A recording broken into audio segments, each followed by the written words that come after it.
Good evening, everyone. Now, where I've got, I want to change that. Let's see if I can. Sorry. Vicky, I'm sorry, I've got you and not me.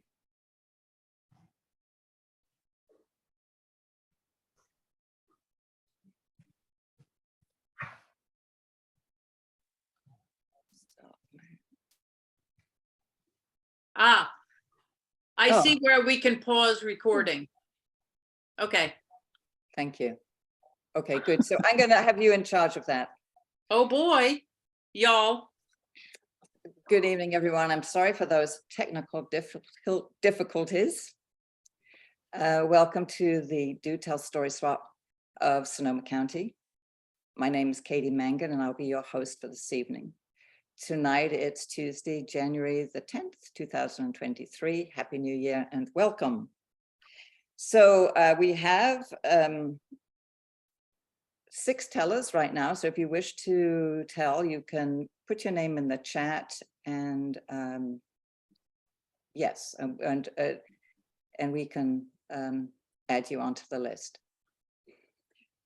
Just give you a rundown of the format for today. The stories are to be told up to 7 minutes. If you have a longer story, then you could tell your story after the break. Stories are to be told and not read. We'll break around about maybe 7 o'clock, and we'll have a short break. And then after the break, when we come back, we'll have announcements, and also there will be a prompt, a question, which we can all answer as we introduce ourselves. All right, so I think that's pretty much it for right now. Let me just going to admit Cindy. Okay, so our first teller is Meg Brown, and let me find Meg.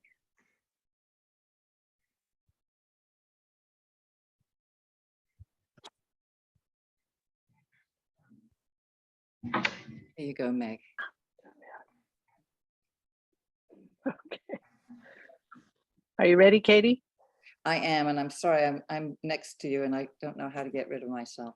That's okay. You know, technology can be a hard mistress. Okay, thank you.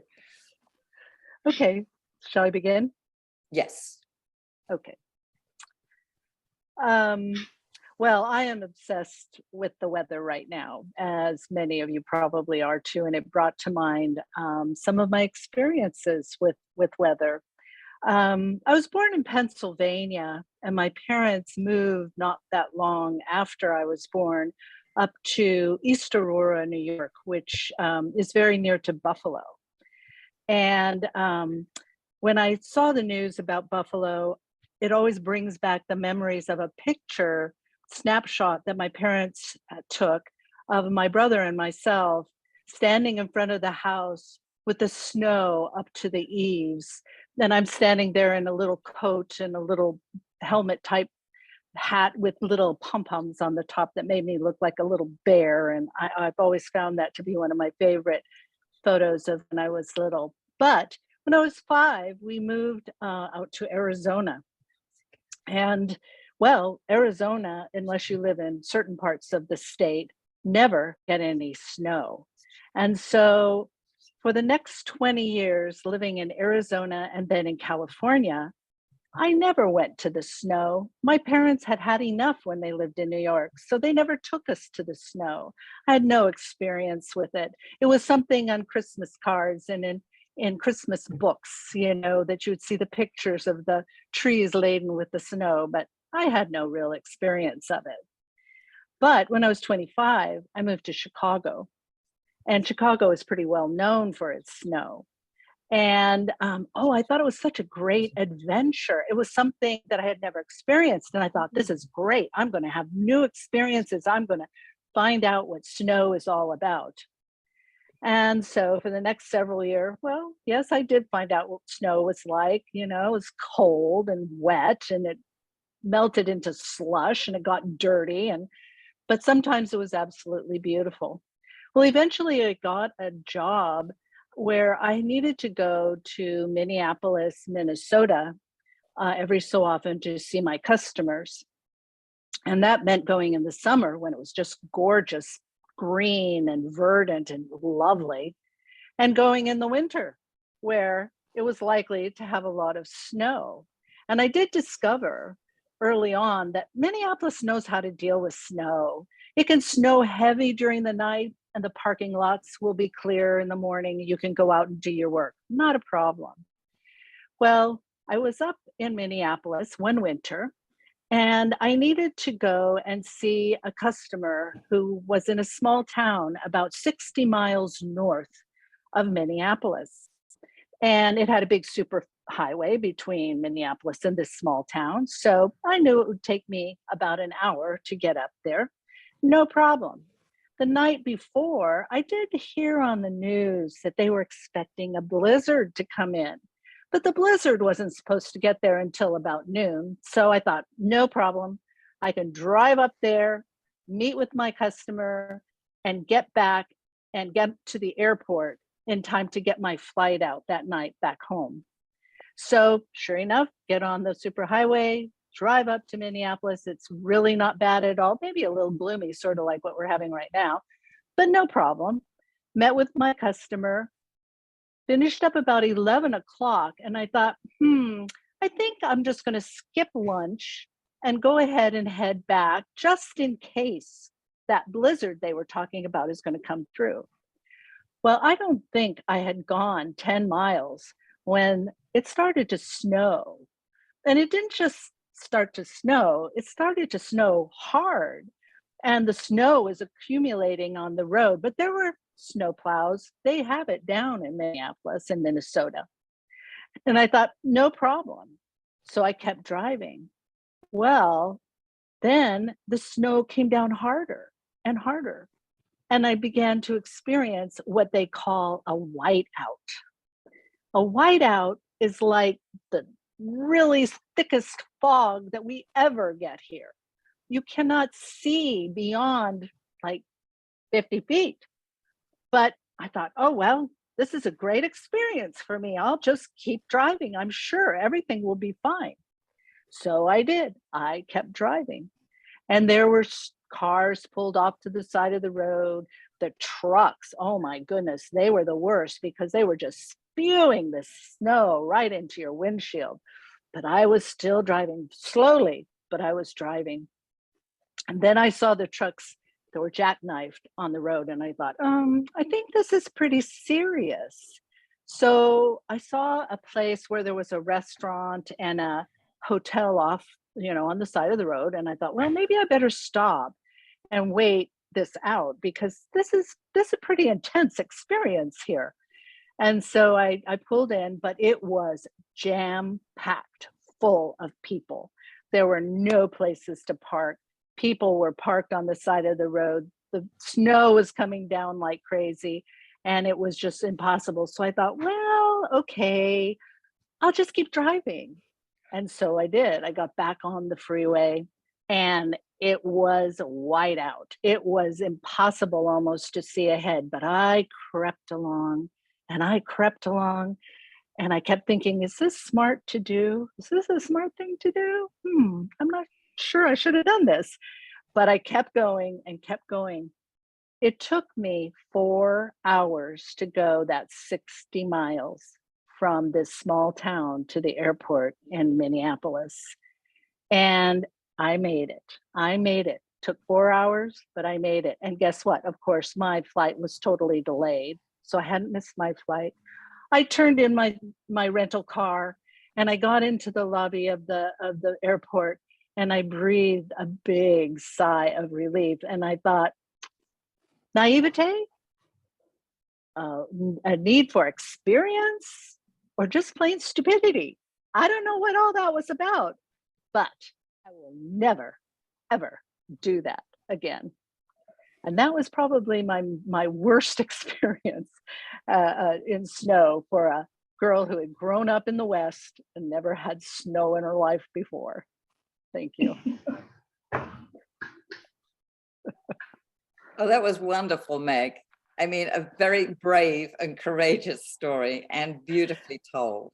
Thank you so much. Thank you. That was wonderful. Oh boy.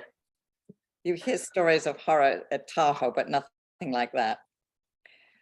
All right, so our next teller is Beth Wakely.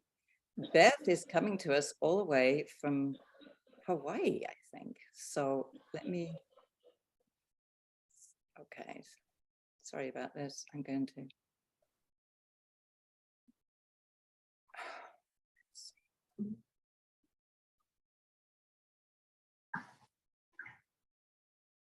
There we go.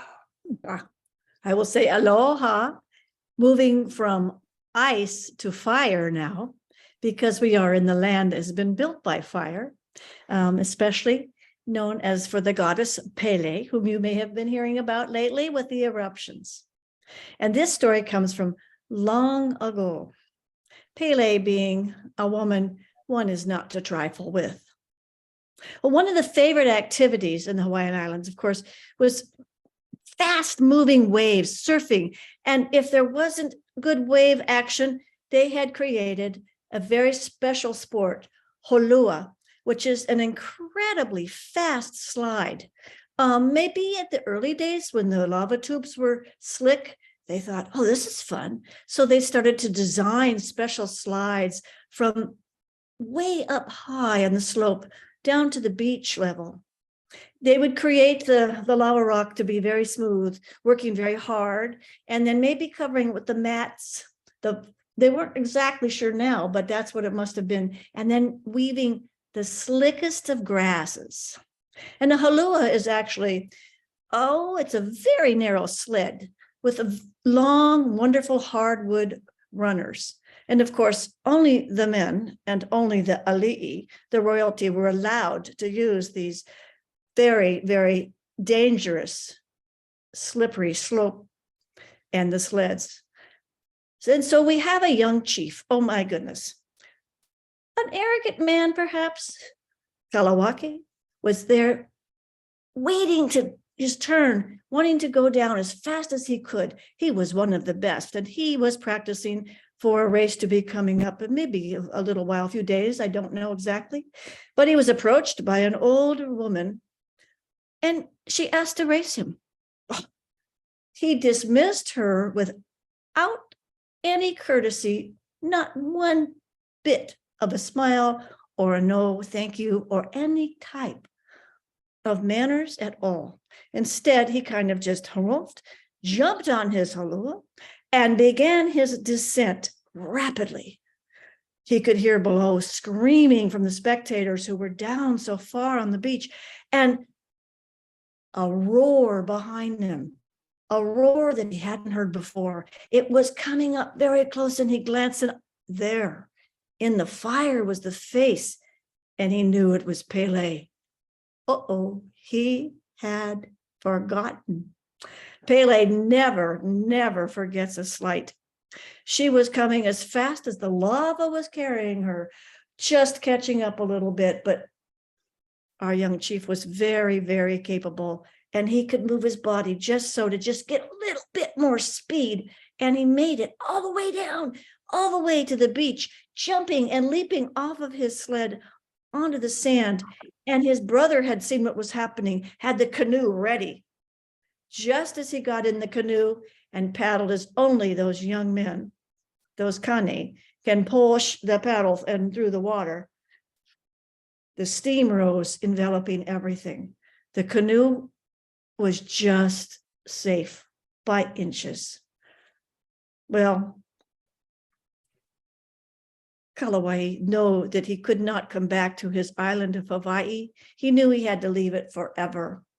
And so they put the sail up in their canoe and made their way to Maui.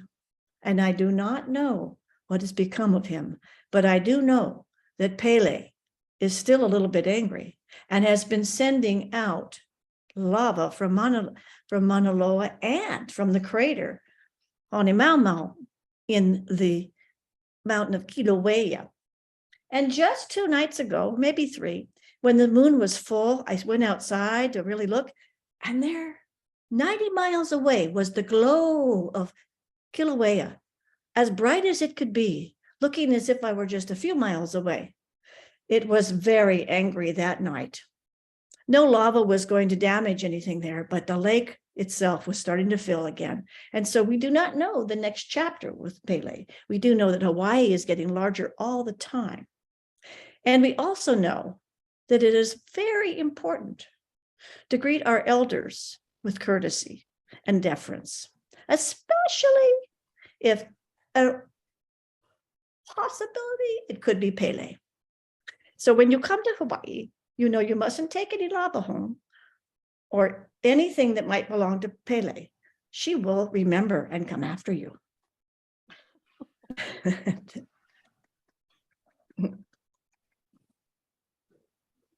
I wish I could show you. Actually, I can cheat because I think I can show you a picture because I'm not reading you a story, but there's a beautiful shot in here. I don't know if you can see this shot, but that is a halua. Oh, So it's like some of the sleds in the Olympics, I guess. And there are some towns, Holualoa and other places named after the idea of the sled. And I've seen it. It's very close to where we are. It's destroyed to some degree, but you can still see where the slide used to be carved in. So thank you very much. Mahalo.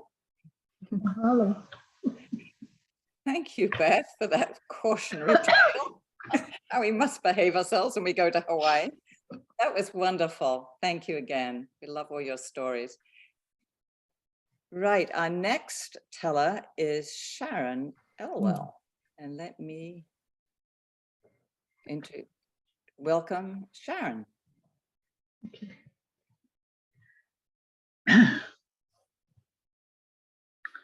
Many years ago in China, a wealthy widow hired a matchmaker to find the perfect husband for her 16-year-old daughter. Shan Ling was beautiful and she was intelligent, but she had been the sole occupation of her mother ever since her father died, and so she was a little bit spoiled. And as the mother prepared for the upcoming wedding, she bought many wonderful things for her daughter. Teacups so fine that you could almost see through them, beautiful clothing, wonderful bedding, and each and every item that Shanli received, she returned. Too big, too small, wrong color. I really didn't want ivory chopsticks. I would like ebony. And so it went on. And the last thing that her mother had prepared for her was a beautiful satin purse with a Chin Li embroidered on it. Now, Chin Li is sort of like a lion and sort of like a dragon and sort of like a Pekingese with a horn in its forehead. And when Xiangling saw it, she said, "Oh, no. This should have been done with much finer thread." And when she said that, their poor old manservant actually began to weep. She was astonished. She said, "What in the world is the matter with you?" And he said, "I shall have to move to another town. All the townspeople hate me. Everywhere I go, somebody yells at me or laughs at me. They all think I'm difficult and impossible to deal with, and none of it is my fault." Well, Shanling was spoiled, but she was not mean.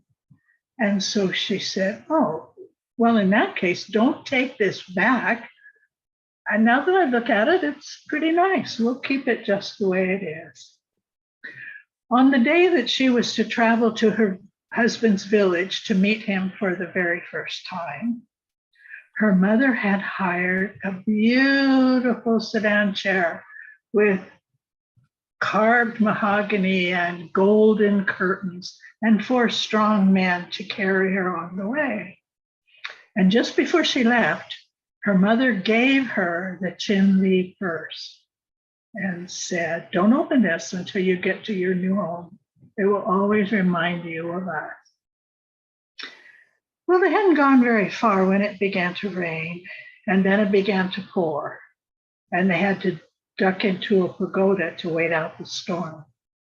And while they were in there was another chair already parked inside, and it was beat up wood and torn curtains, and from inside came a pathetic sound of sobbing. Shanley said, no, this is terrible. I cannot have sadness around me on my wedding day. This is most inauspicious. Go find out what is the matter with the person in that chair. So the servant went over and talked, and then he came back and said, "The new bride is very unhappy. Her family is poor and she has no dowry.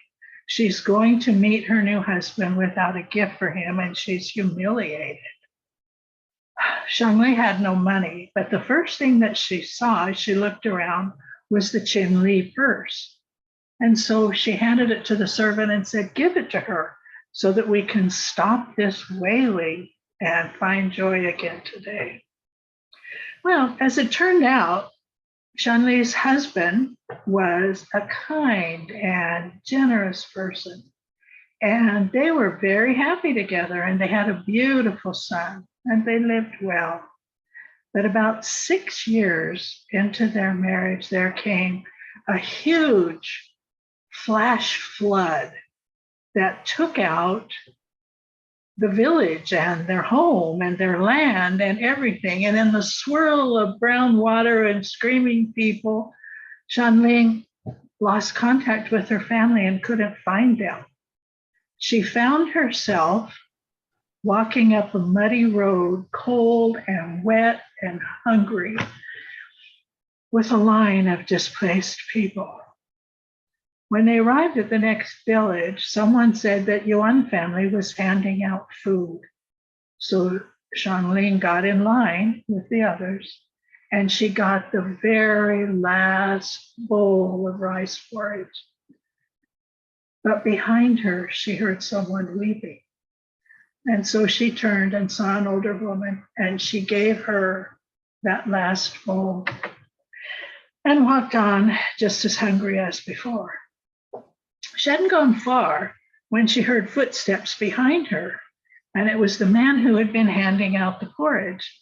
And he said, "I see that you are a kind person. My master has a son who is somewhat spoiled and needs special care. He's looking for a kind person as a caregiver for that little boy. Would you be interested in a job?" She would. And so back she went, and they gave her a bath and new clothes and food and a warm place to sleep. And she went to work caring for that child. And as she watched him, she was somewhat chagrined to realize that his behaviors were very much like her own behaviors when she was his age. And one day, while they were playing catch in the courtyard, he threw the ball way over her head, and it went into the Jade Hall. Now, neither of them was permitted to enter the Jade Hall. And so she said, "We'll have to find something else to play with." And the boy said, "No, I want my ball. Go get my ball." And she said, I really can't. I can't go in there. Oh, and he threw such a tantrum and cried and screamed until finally she paddled up the stairs and tiptoed into the Jade Hall and found that ball. But at the other end of the hall, she saw a shrine, and as she went forward, there was her Chinle purse on that shrine. She was astonished, and while she was trying to take in that information, she felt a hand on her shoulder. It was Mrs. Yuan, and she said, "Why have you come? Why are you here?" Well, when Zhongli explained that that had been her purse, Mrs. Yuan said, "Oh, you are my benefactor. That purse that you gave to me had a precious piece of jade, and we took it and hocked it for enough money to start our business. And that's how we have acquired all of our wealth. But I had no way to find you. I didn't know who you were. And so I come here each day to pray for your happiness." Yeah.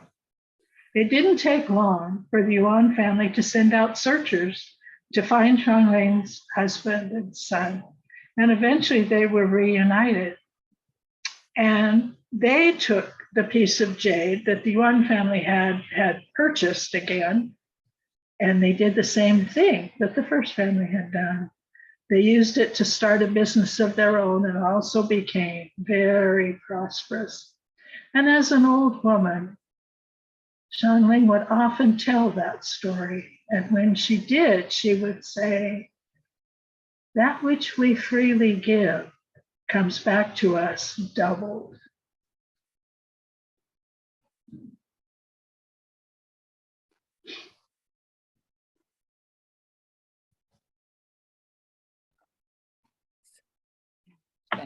Sharon, thank you. Another beautiful story. I just loved all the details and you just tell it so well. Thank you so much. And now let's invite Bev to the stage. Let me get you up here, Bev. That's what I was looking for. I'm on mute. Can you hear me okay? Okay. I'm ready. Okay. I'd like to show you something. This comes from the book, Heroes of Faith, their individual stories. It is able to be shared with the public. The author that put the book together is David Kaufman, and the name is Heroes of Faith. The name of this individual story I chose is Saved by a Pendant. I'd like to show you one more picture. This is a real picture of Jewish people landing and getting out of trains to go walk towards the concentration camps in Germany during World War III. The train pulled up to the concentration camp station. You could see the gates where people would be walking into the concentration camp. The Nazi captain had soldiers open the doors, and all the doors of the train was opened, and the people started stepping out with all their possessions that they had grabbed to take to the camp. He said to the Jews, "Jews, drop everything you have. You will not need them where you're going. Just walk towards the gates." Now the Polish people from the village, every time a camp train arrived, would always stand there and watch in silence.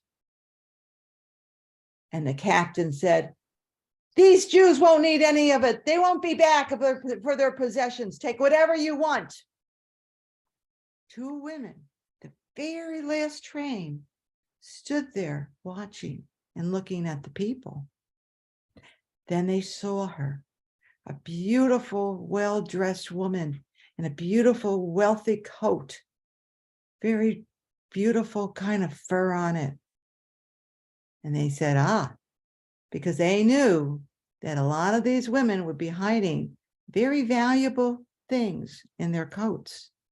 They nodded and they said, "Her." And they ran towards that woman, towards her back, and they pushed her down and ripped off that coat and ran as fast as they could to the nearest field. And they laid the coat down and they started searching in the pockets. They found some gold jewelry, beautiful candlestick holders, and so many other valuable things that the woman had hidden in the coat. And then one of the women started holding up the coat. There was still something heavy in the coat. And she laid the coat back down and she found a secret pocket. She took her hands in And she pulled what was in the pocket out. And to her surprise, it was an infant baby. And the baby started crying. And the woman looked at the baby and she took it in her arms and she rocked it gently. And she turned to the woman and said, "My husband and I have always wanted a baby and we have never been able to have one and now we're too old. Take the coat and all the treasures. I am going to take this baby and raise it as my own." And she went home with the baby, and her husband was in love with the baby at first sight and also wanted to raise this beautiful baby girl. And this baby girl was the only child and had everything she needed, a great education, went to college, and became a pediatrician and worked in the local Polish village at their hospital. Many years later, her mother passed away. The pediatrician we will call Shana, which means pretty little one. I will be naming her that. She was working as a pediatrician, and when her mother died, all her friends had started coming to her house out of respect. Now, it was at the end of the day, and she thought no one else was coming, and there's a knock on the door. She went and answered the door, and it was her mother's friend of many years ago. "Your mother asked me to come at the end of the day when all people were gone because she wanted me to tell you a story the day she died." And the woman told her the story of how they found her and saved her and how parents loved her so much. But her mother wanted her to know the true story, that she was Jewish and had been saved from going into the concentration camps. "I don't believe that," said Shana. "My mother wouldn't do something like that." "Bring me to your mother's jewelry chest. There's something in there that you were wearing the day you were found. Come, your mother wants you to have it."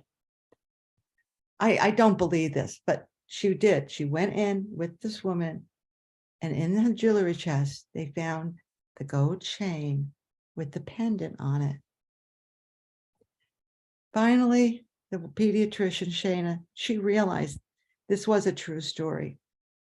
And she made the chain larger, and she decided to wear it for the rest of her life and not take it off. One day, this woman, Shana, was on vacation, and she saw two boys at the corner, and they were selling Shabbos candles for the women and like a leather wrap for the men for the Shabbos that they wear on Friday nights. She went up to them and she told her story, and she showed them the pendant and said, "See, they have Hebrew letters on it. Can you help me? I'd like to find out maybe who were my parents. Did they survive?" And they said, "Well, we really can't help you. That is a Jewish name on the back in Hebrew letters. Here's the name and address of our rabbi. He might be able to help you." And that day she wrote the rabbi a letter.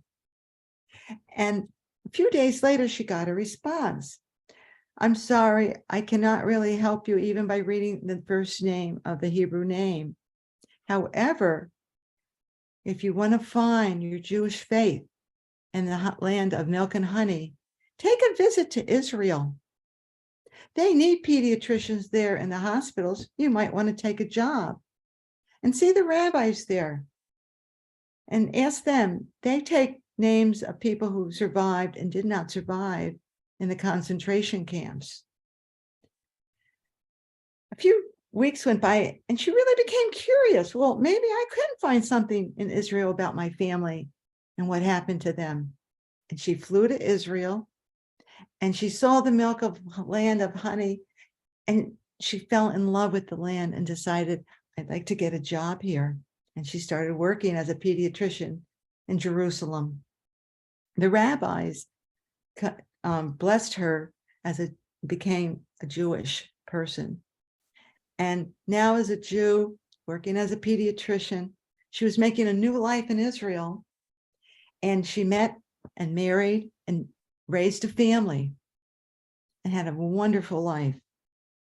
Now, about 60 years later,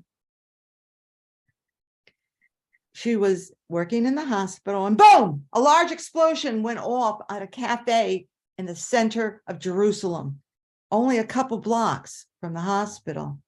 All the injured people were being rushed to the hospital, and she was there taking care of the patients in the emergency room, the children. An old man arrived, and he looked like he was in shock. And all he was saying, my granddaughter, I've been told she's taken here. Help me find her, help me find her. Pediatrician walked over and she goes, what does your granddaughter look like? And he described her and says she's wearing also a gold necklace with a pendant on it. So I said, I think I know who she is. And she took the grandfather, put her arm around him, and walked him to where his granddaughter was. And he ran to her and hugged and kissed her. And as she stood there watching, and he turned around to thank her, but she was frozen white. She couldn't move. And she was staring at the pendant. Where did you buy that necklace? She asked the old man. Oh, you can't buy something like that. I was a goldsmith and I made that one. In fact, I made 2 identical pendants and gold necklaces for them. I made them for my 2 daughters. This is my granddaughter. When her mother was one of my daughters that survived the war in concentration camps. My other daughter and wife never made it out of the concentration camps.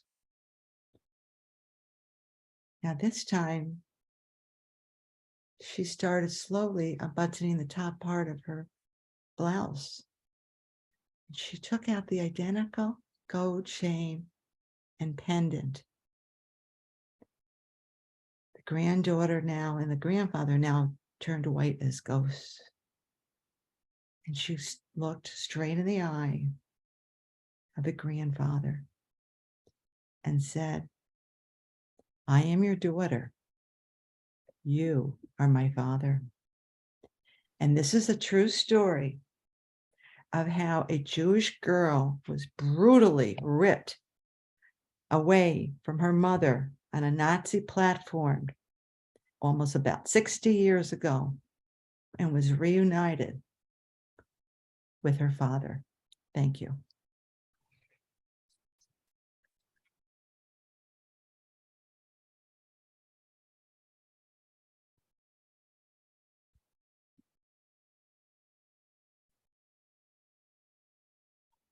That was wonderful. Thank you. Thank you very, very much. Great story. And it brings you back to Ukraine today. The same horrible things are happening there. Yeah.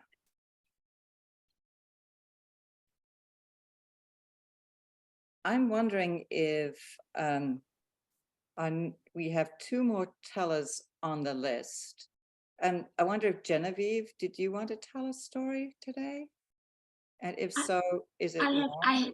I had written in the chat that I don't have one for today. Okay, I'm sorry, I didn't see that. Oh, Okay, that's no okay. worries. I wish I did, but I have not had a chance to. No, don't apologize. Oh, I I'm missed wondering it. if we want to Yeah. take a short break. Vicky and I are going to try and pause the recording. Why don't we come back in about 5 minutes? What time do we have? So we come back a little after 7:45. Does that sound good? And then we'll have announcements and things like that. And then spend the time trying to persuade Elaine to tell. Yes, and also we will definitely have time. I think when we come back, we'll have Kenneth tell his story. Does that sound good, Kenneth? Okay.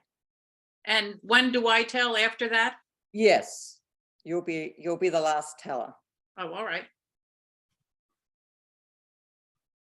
We'll work it out, whatever. Okay, so let's take a quick break. Shall I do? It's magic. Shall I make the announcements first and then we'll go to introduce ourselves? Does that sound good? Sure.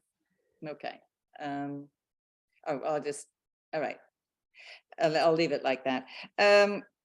So for genre stories, the next one is going to be Tall Tales, and our good friend Sharon Elwell is going to be telling, and it's going to be next Wednesday, the 18th, correct, Sharon? Yeah, Yes. that's right. So everybody get a ticket and be in the audience because it will be very, very fun. And let me just, it really is a wonderful program, and we have nobody signed up for February Stories of Love. March Myths and Fables, that's for you, Beth Wakely. I want to see your, oh, and all you have to do is email me and say, I want to be a part of it, and then I email Ed Lewis, but it has to go through Meg or myself, I think. Historical stories in April, legends in May, and fairy tales or fantasy tales in June. So if anything there speaks to you, and I know it does, please speak up. Genevieve, why don't you do love stories, please? Ooh, yeah. That is good. You can let me know. Yeah. And Vicki, we're still waiting for you to do fairy tale about a giant. I want to hear somebody defend the giants. Oh, there you go. All right. Well, you go. Okay, I'll do fairy tales if Genevieve does love. All There right. we go. So I expect emails on my computer screen by tomorrow morning at 8 o'clock. That's I'm doing the one in June for some group that Liz Nichols is having me do Yes. the fairy tales ones. okay. Yes. Well, that's good. Good. They're great. Vicky, we'll talk. Right. Okay. Good.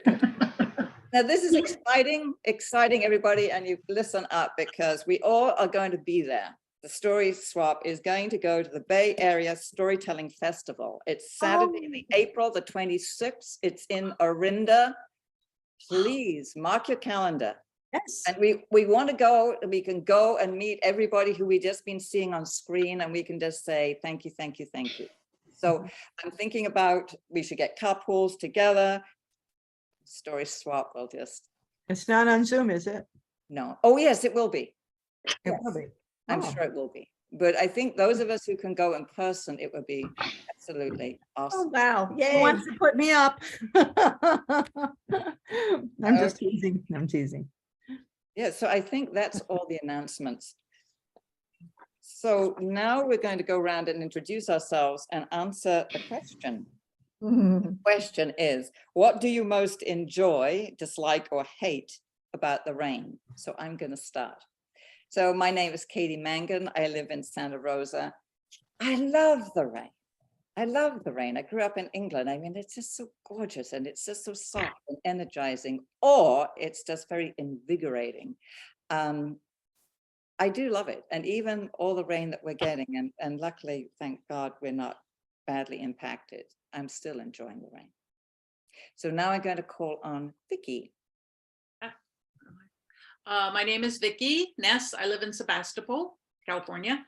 And most of the time I love the rain. I love how when it gets clear and the sky is suddenly really clear and there's little drops on things, but there's still water running and you can hear it, little streams, little trickles. It's like music. It's such a pretty sound, even though you're standing in the sun. It's a really cool thing. Thank you. Bye, Beth. Joy. Hmm? I just said bye to Joy because she's leaving us. Did you say Beth? Sorry to interrupt. Joy said no, she's good. leaving. Who did you say goodbye to? Joy. Oh, darn.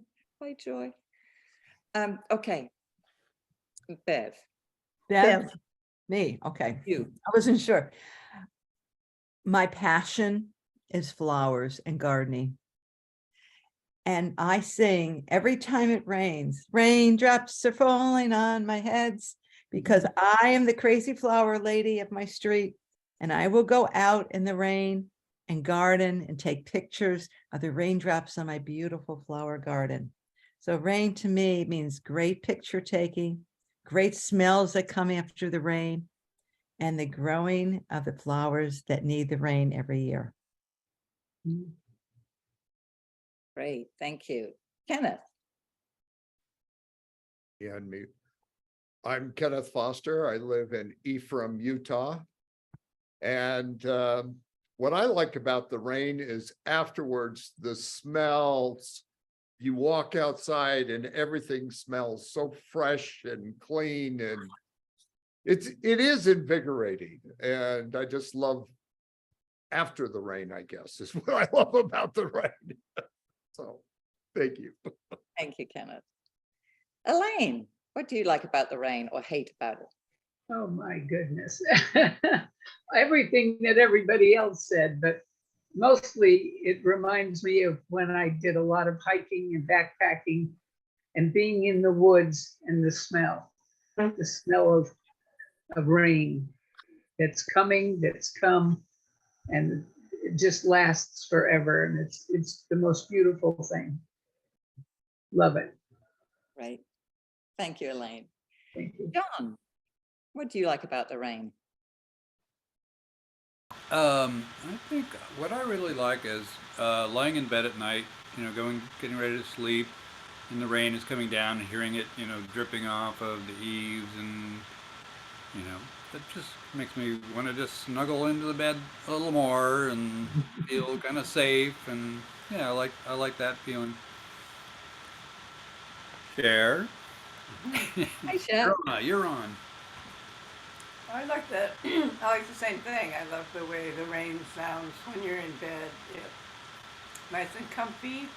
I don't like how the electricity goes out for 3 days, but or that it floods people's houses.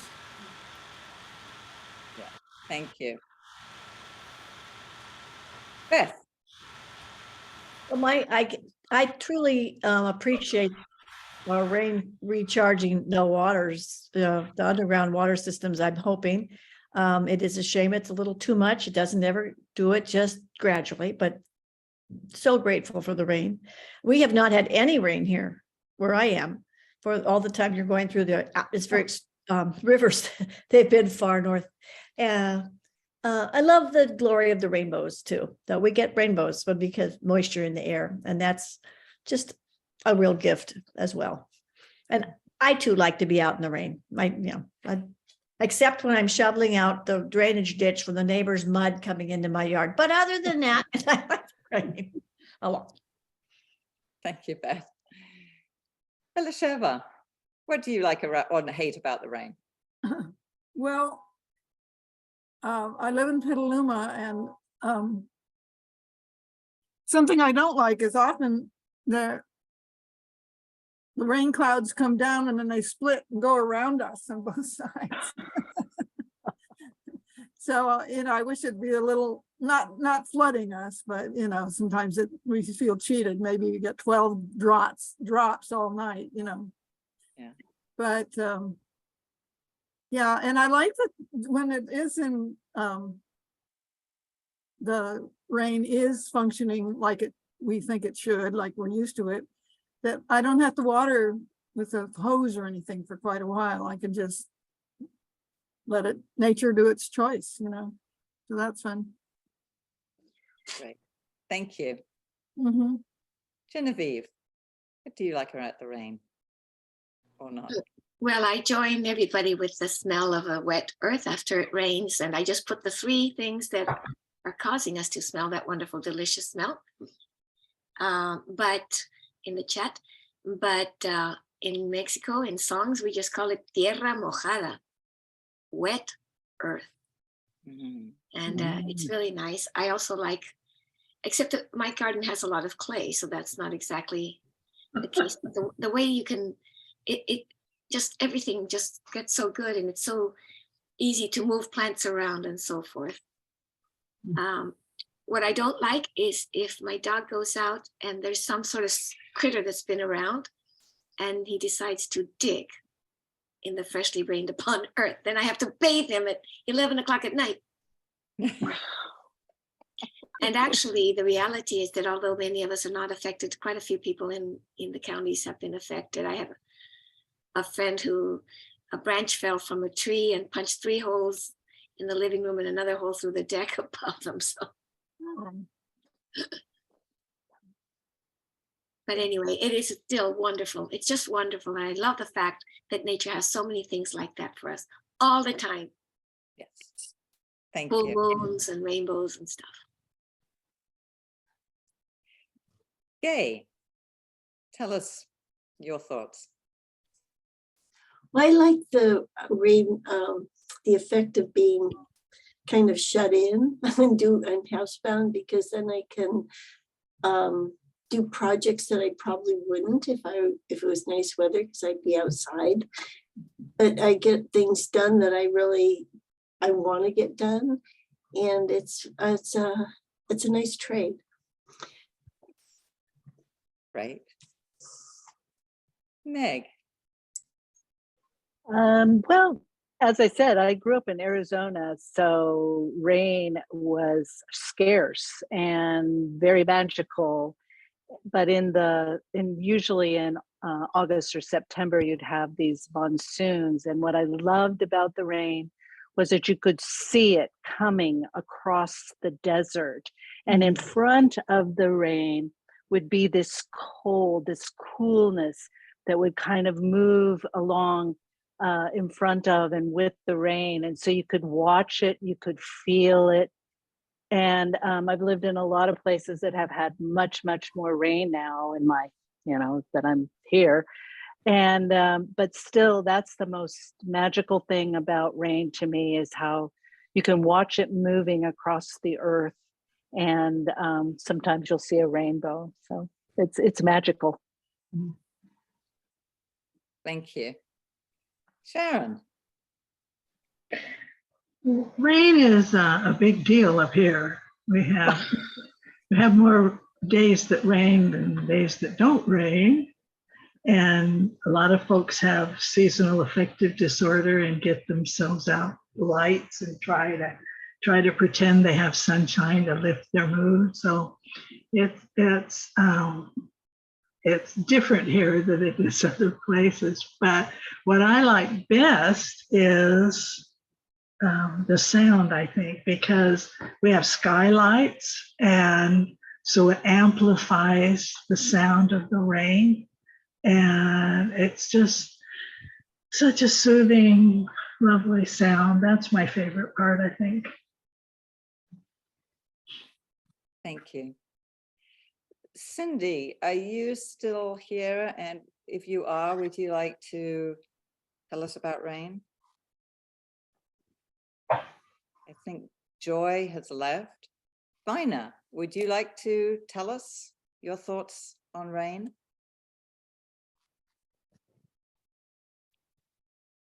Okay, I guess not. All right, so let's go on to Katie, Yes. Katie, hello. Yes, you're on, Vina. I'm sorry. I didn't realize I have to again do something. When John and I were in Sierra Leone in the 70s in West Africa in our Peace Corps time, all the roofs were made of tin and with no insulation. So if you were indoors, but particularly if you were out on the porch enjoying this deluge, it was like thunder overhead with those big drops hitting the tin roof right over your head. It was just, it was kind of like the thunder that we had 2 or 3 nights ago here in Petaluma, just kind of shook you up. So that's a wonderful recollection that I have of rain, tropical rain. Natural steel drums. Yeah, right. Thank you, Vina. So now I think I'm going to pass it over to Kenneth. Kenneth, welcome to the Do Tell Story stage. And for those who don't know, let me introduce Kenneth. Started the Do Tell Story Swap with Elaine Stanley. So we are honored to have you tell us a story. Thank you. Can you spotlight him? I thought I had. There, I see myself on there. Okay. Does everybody, and he's full screen for me. How about everybody else? Yep. Sam. Okay, ready? Yes. Yeah. This is basically a Christmas story, but Elaine asked me to tell it. And so here we go. Let me even think about how I started. Here we go. I was not very fond or considerate of those that were lazy, and especially those who squandered their means and never had enough for the necessities. But for the truly poor and humble, Pa had a heart as big as all outdoors. It was from him that I learned about life's greatest joy of giving rather than receiving. It was Christmas, 1881. I was 15 years old and I felt like the whole world had caved in on me because I knew that my parents didn't have the money to buy the rifle I wanted for Christmas. We finished chores early that evening. I figured Pa just wanted extra time to read in the Bible. So when supper was all over, I pulled off my boots and stretched out in front of the fire and waited for Pa to come in and take the Bible down. I was still feeling sorry for myself. And to be honest, I really wasn't in the mood to read the scriptures. But Pa didn't come in and get the Bible. Instead, he bundled up again and went back outside. I knew that we had finished all the chores. I didn't know what he was doing, but I didn't waste any time worrying about it. I was still wallowing in my own self-pity. After a while, Pa came back in. I could see that it was a clear, cold night. Pa had ice in his beard. Come on, Matt. Bundle up good. It's cold out tonight. What chores are there to do? I couldn't think of anything that still needed to be done, and especially on a night like tonight. But I knew Pa had little patience for anybody who dragged their feet when they were asked to do something. So I hopped up and put on my boots, found my cap and coat and mittens. And as I reached the door to go outside, Ma gave me a mysterious smile. I knew something was up, but I wasn't quite sure. And outside, I became more dismayed. There in front of the house was the work team hooked to the big sled. Whatever it was that we were going to do, I knew it wasn't going to be a simple little job. We never hooked up this sled unless we were going to haul something big. Pa was already in the seat with the reins in his hands. I reluctantly climbed aboard. The cold was already biting at me, and I was not happy. As soon as I got on board, Pa pulled the sled around the house and stopped in front of the woodshed. I reckon we need to change the sideboards. Help me, Matt. I hopped down, helped Pa put on the high sideboards on the side of the sled. After we finished exchanging the sideboards, Pa walked into the woodshed and came back with an armload of wood. Wood that took me all summer to haul down from the mountains and all fall to cut and split. What was he doing? I just had to ask him, what are you doing, Pa? You been out to Widow Johnson's place lately? Widow Johnson lived about 2 miles down the road. She lost her husband a year or so ago, leaving her with 3 young'uns, the oldest being about 8. I'd been out there several times to help. Sure. Why, Pa? Well, I was riding by there this morning, and little Jakey was out in their wood pile looking for chips. They're out of wood. And with that, Pa turned and walked back into the woodshed. I followed. We loaded that sled so high, I was thinking the horses wouldn't be able to pull it.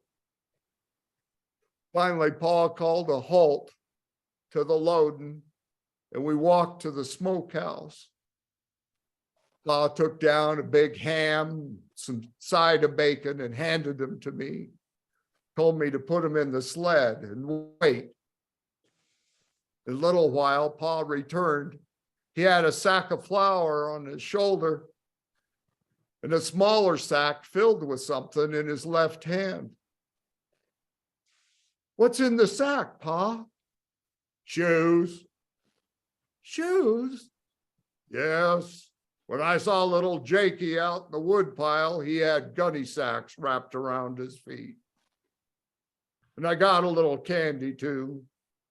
Just wouldn't be Christmas without candy. The ride to Widow Johnson's place was in dead silence. It was bitter cold, but I was burning up inside. He didn't have money to buy me the rifle I wanted, and he's buying shoes and candy. Sure, we had plenty of wood and meat and flour. We could spare those. But shoes and candy? Really? The Johnsons have neighbors closer than us. It shouldn't be any of our concern. Pa pulled the sled around the blind side of the Johnson house, and we offloaded the wood as quietly as possible. Then we took the meat and the flour and the sack of shoes up to the door. Pa knocked. The door opened just a crack, and we heard a timid voice. Who is it? David Spencer, ma'am, and my son, Matt. May we come in for a bit? Widow Johnson opened the door and let us in. She had a blanket wrapped around her shoulders, and the children wrapped in another blanket, leaning over a few coals in the fireplace that weren't giving off any heat at all. Widow Johnson was fumbling with a match, trying to get the lamp lit. She finally got it lit. We brought you a few things. And Pa put the sack of flour on the floor, and I put the meat on the table. Pa handed her the sack that had shoes in it. She opened it really slow and took out the shoes one pair at a time. There was a pair for everyone, a pair for her and the 3 children. They were good shoes, sturdy shoes, shoes that had lasted a while. I was watching her real close. She bit down on her lower lip, keeping it from trembling, but the tears filled her eyes and tumbled down her cheeks. She turned to Pa like she was going to say something, but nothing came out. We brought you some wood too, ma'am. Matt, go get some wood. Make sure you get plenty to last. Let's build a fire in here and heat this place up. I have to tell you, when I went outside to get that wood, I was a different person. I had a lump in my throat.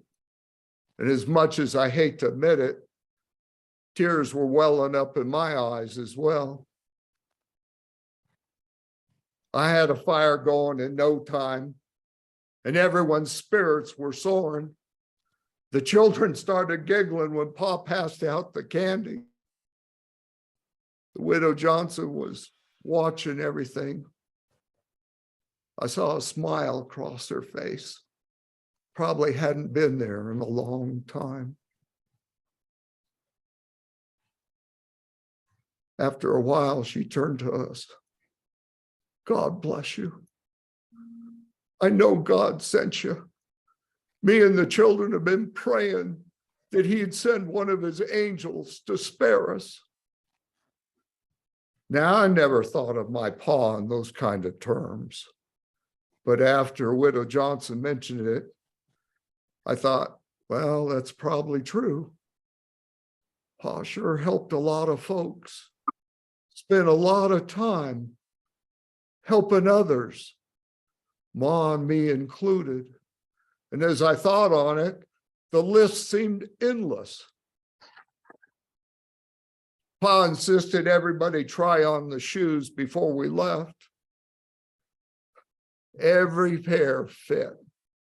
And I was wondering, how did Pa know to get the right sizes?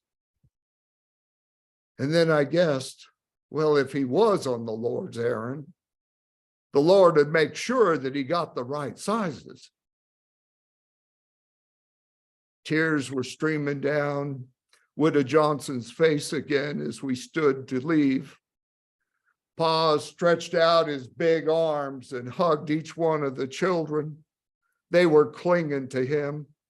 They didn't want us to leave. I could see that they missed their pa. And I was sure glad I still had mine. At the door, Pa turned to the Widow Johnson. The missus wants me to invite you to Christmas dinner, you and the children. We got more food than the three of us can eat. We'll pick you up at 11. It'll be good to have youngins in the house again. Widow Johnson just nodded. Bless you, brothers. Bless you. The ride home was in absolute silence. It was bitter cold, but I was all warm inside for a different reason this time. I could see those three children huddled over those few coals in the fireplace, and their ma standing there with tears running down her cheeks, unable to speak. I'd given at Christmas many times before, but never when it seemed to make such a difference. I reckon we literally saved the lives of these folks. After a while, Pa turned to me. Matt, there's something you need to know. Your ma and me have been saving a little bit here and there, trying to save for that rifle you wanted. But we were coming up short. Then yesterday, a fellow who owed me money from years back came by to make things square. Your ma and me were excited that we could finally get that rifle. And this morning I was heading to town to do just that when I saw little Jakey out there scratching in the woodpile with gunny sacks on his feet. And I knew what I had to do. Son, it was your rifle money that bought them shoes and a little bit of candy. I hope you understand. I understood. Tears were starting to well up again in my eyes. I understood very well. Now that rifle didn't seem to be very high on my priority list. Years have passed, and every time I see the Johnsons or split a block of wood, I remember. And remembering brings back the joy I had that night sitting next to my pa. He didn't give me a rifle, but he gave me the best Christmas of my life. Wow. What a good story. Thank you. You can see why I like it, why Elaine likes it. Kenneth, that was amazing. And thank you for telling us. Another good reason why every time you come to the swap, you must tell us a story. We'll work on it. We'll work on it. Thank you so much. They'll be shorter next time. I'm sorry. No, that was great. And it was just 15 minutes. Very, very powerful and so beautifully told. Thank you. Thank you. It was great. Thank you, Kenneth. You're welcome, Elaine. Yeah, thank you, Elaine, for twisting his arm. So I think we are going to, our last teller will be Vicky. And so I'm going to find, where are you, Vicky? Wait a minute. There you are. Sorry. No. All right. Hi there. This is a new story, so bear with me. The rainwater trickled down in the dark night, looking like molten silver in the porch light. And there to catch the beauty of it all was Abner. So he got himself a cup and he grabbed some of that beautiful molten silver rainwater that was shimmering in the dark. And he put it on his windowsill in the kitchen, which is where he put everything that was precious. The next day was clear blue, cobalt blue, and cold, and the wind hissed at the trees and caused them to rush like the sound of the ocean. And the leaves, oh, red maple, the tawny oak trees, and the beautiful, beautiful aspen, they all rushed and bowed, and the leaves would fly up like flocks of birds. And one aspen fell right by his feet. So he picked it up. It was gold, silver, gold, silver, gold. It's beautiful. So he put it on the windowsill. Well, lunchtime, he went out and got himself a pomegranate. And as every time before, when he cracked it open for his lunch, he was just amazed at how beautiful it was. The orals shimmering like beautiful red rubies in a treasure chest. So he took some of those out and put them on the windowsill too. Well, the next day he was out, raking up leaves and picking up branches from the storm. And next door to him lived the sourest woman in the world. She had the biggest house. She had the best car. She had the most money. But she was sour and bitter. She should have had more. Meh. And there's nothing she hated worse than seeing somebody who had less than her being happier than her. And there he was, right over the fence. That idiot Abner, smiling to beat the day. What was he so happy about? So she took her sour face over to the fence and she tried to curdle it into what she thought might look like a smile. Hi there, Abner. What are you so happy about? And Abner, whose face was as open and gentle as a summer day, said, oh, I just feel so rich. Meow. Why do you feel rich? Oh, he said, I don't know. I have silver, I have gold, I have rubies. What more could I want? You have silver? You have gold? You have rubies? How did you get all that? Oh, well, I don't know. And he waved his arms around, said it was an inheritance. It's my inheritance. I inherited it. And there's more where that came from. Oh. This made her very angry because she really wanted more money and he wouldn't know what to do with it. He's an idiot. So she went back into her house, and over lunch, she sat stabbing at her lunch with her fork, talking to her nephew who sat right across from him. He had the stone fortress face that never moved. He listened to the story of Abner's money. He raised up his head and Abner, rich? How can that be? Oh, she said, he inherited it. He certainly didn't earn it. He inherited it. And she stabbed away at her lunch. And the nephew thought for a minute, and his dull eyes looked around the room. But behind that stone fortress of a face, little machinery was going and thinking, the fool and his money are soon parted.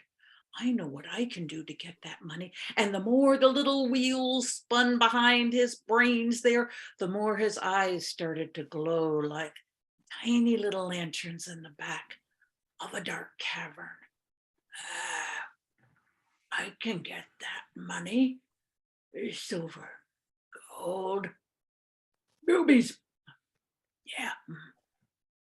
So right after lunch, the nephew went over to see Abner.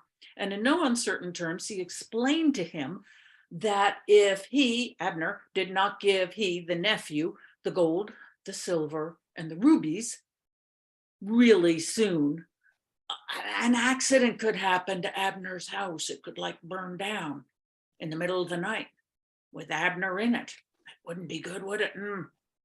Maybe in the next hour, some silver, gold, and rubies could show up at the neighbor's door. Well, Abner was about to explain, no, wait, you don't understand. When the nephew turned and walked down the walkway, down the sidewalk back to his house. Well, so Abner thought, okay, all right.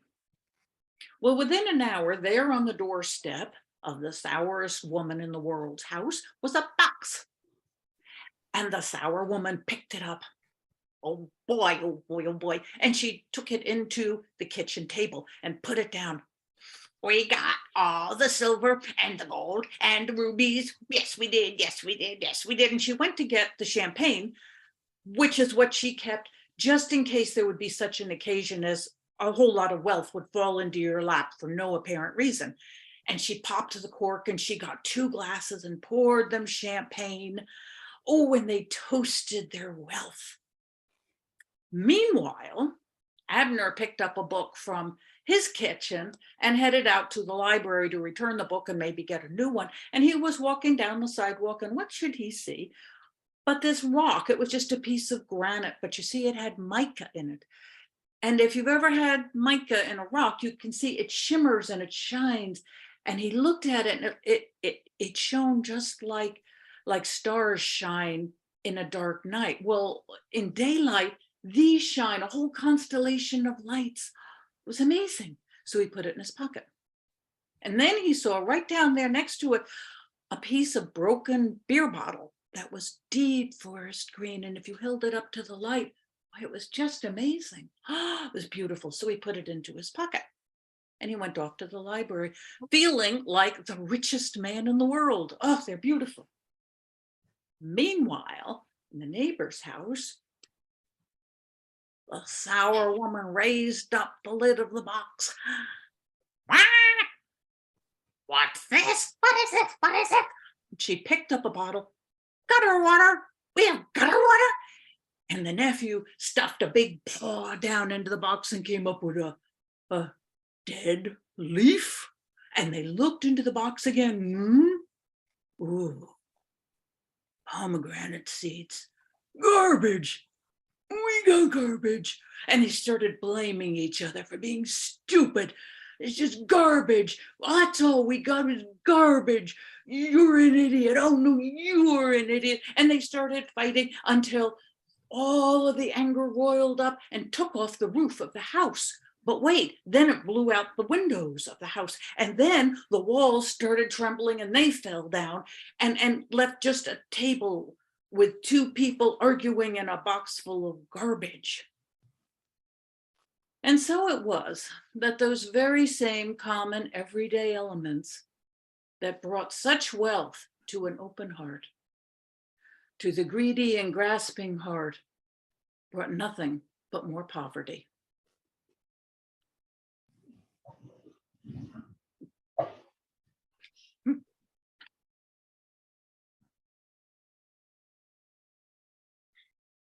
Oh, Vicky, you've done it again. That is just amazing.